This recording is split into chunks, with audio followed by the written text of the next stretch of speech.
Hello दोस्तों, veterans नमस्कार। आज मैं आपके सामने तीन चीज़ें रख रहा हूँ और आप इनको कोरिलेट करके देखना कि कौन क्या कह रहा है और कितना झूठ बोल रहा है। सबसे पहले मैं एक आईबीए का लास्ट का पैराग्राफ पढ़ाता हूँ। कहते हैं, जो एचआर शर्मा साहब थे उनके सिग्नेचर हैं, वो कहते हैं कि जो कुछ भी ये कह रहे हैं सही कह रहे हैं। पहले तो यहीं से पढ़ता हूं। आई से वेरिफिकेशन कर रहे हैं that the contents of the above affidavit are true and correct as per my knowledge. No part of it is false and nothing material has been concealed therefrom. Verified at Mumbai on 24/8/2022 को इन्होंने verify कर दिया। कहते हैं हम भाई बिल्कुल क्या नाम है, राजा हरिश्चंद्र हैं, हम झूठ बोल रहे हैं, कुछ हमने नहीं छुपाया है। अब इसके बाद मैं पढ़ूंगा 4.1 को। ये कहते मैंने कुछ नहीं छुपाया है। अब इसमें ये अपनी हैसियत बता दे, हमारी हैसियत क्या है। हैसियत ये है, it is further most respectfully submitted that the Indian banks association, ये respondent number 3 in the present petition as mentioned here and above is an association of banks. यानी कहते हैं भाई एसोसिएशन ऑफ बैंक्स हैं हम, and is neither the state not the instrumentality of state and therefore petition under Article 226 of the Constitution of India is not maintainable against the Indian Bank Association।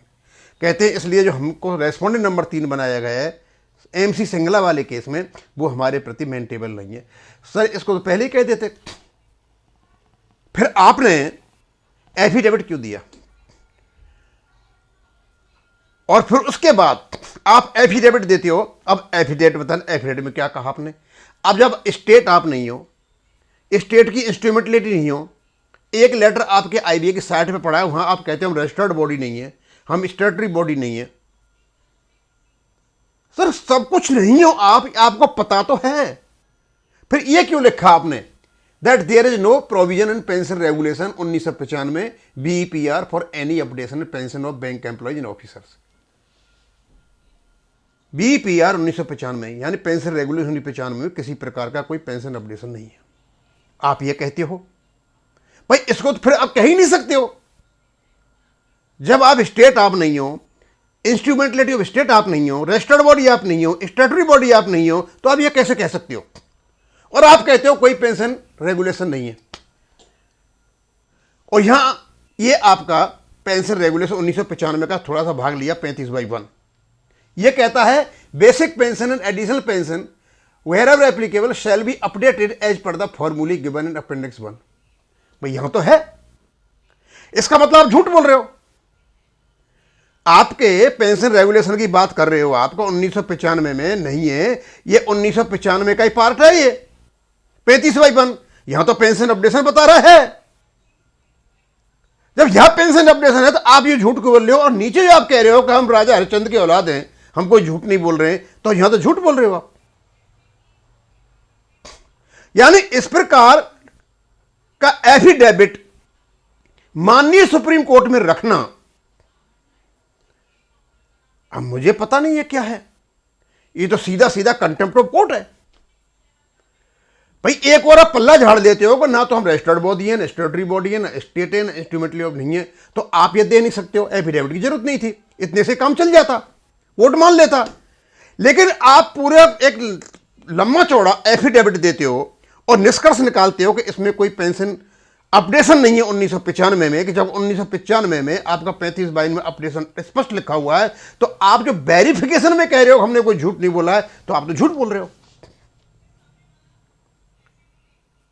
अब ये mala fide intention नहीं है तो क्या है? ये बैड इंटेंशन नहीं है तो क्या है? ये पेंशन अपडेशन को रोकने की क्रिया नहीं है तो क्या है? क्या कहना चाहते हो? सब तो कह लिया आपने वहां पर, ये फंड बेस्ड है, इनसे पैसा लिया गया था, ये हुआ था, वो हुआ था, पता नहीं किससे पूछ के, सब तो कह लिया आपने, और सारा झूठ बोला है। आपका एफिडेविट झूठ का पुलिंदा है। अब इनको देखते हुए एक महान कलाकार श्री वेंकटाचलम जी, सबसे पुराने 1946 से का संगठन है उनका, सबसे ज्यादा यदि पेंशन अपडेशन को रोका तो इसी व्यक्ति ने रोका है आईबीए के साथ मिलकर के। ये कहते हैं 25/10/2025 को लेटर निकाला, उसमें अपनी अपनी बड़ी बड़ी फेंक रहे थे और ये कहते थे कि भाई वी हैव 2 प्रायोरिटीज, बोल हमारे पास 2 प्रायोरिटीज है। पहला है इनके पास अपडेशन ऑफ पेंशन।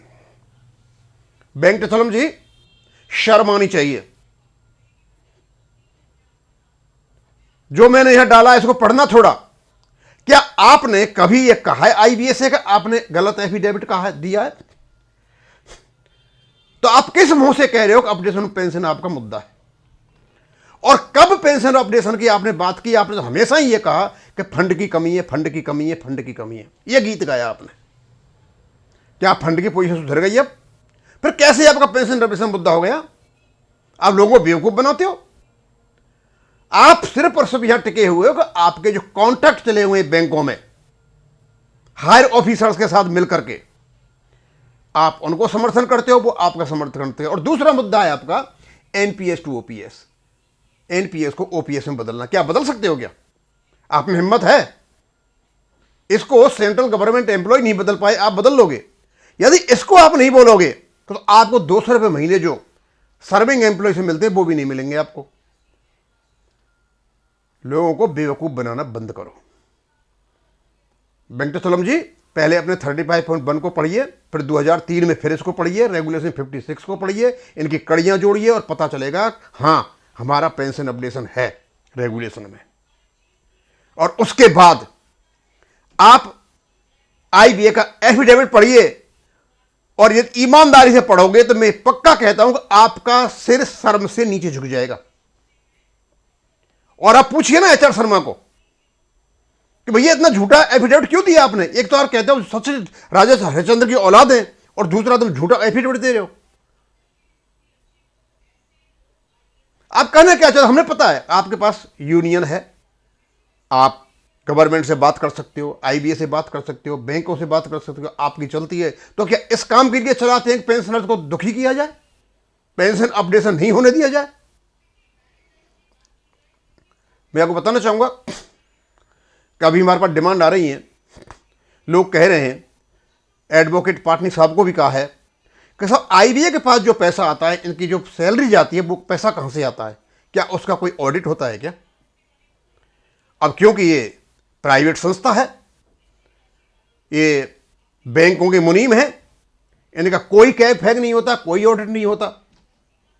इनको पैसे हर महीने सब्सक्रिप्शन के रूप में बैंक देते हैं, इनके मजे आ रहे हैं। और मैंने तो यह भी सुना है कि रिटायरमेंट के बाद काफी लोग यहां आते हैं चेयरमैन को छोड़ करके, और चेयरमैन शायद दो जगह से अपना फाइनेंशियल बेनिफिट होता है। एक तो चेयरमैन है, खुद वहां से तनख्वाह लेते हैं, यहां से भी लेते होंगे। ये मजे आ रहे हैं, और इनको मजा आता है। एक सैडिस्टिक एटीट्यूड है कि बैंक पेंशन रोने तो इनको रोने दीजिए, तो हमारा क्या करोगे? मत दो। हम तो इनको डालते रहेंगे, बदनामी तो आपकी होनी है। और सबसे बड़ी बात,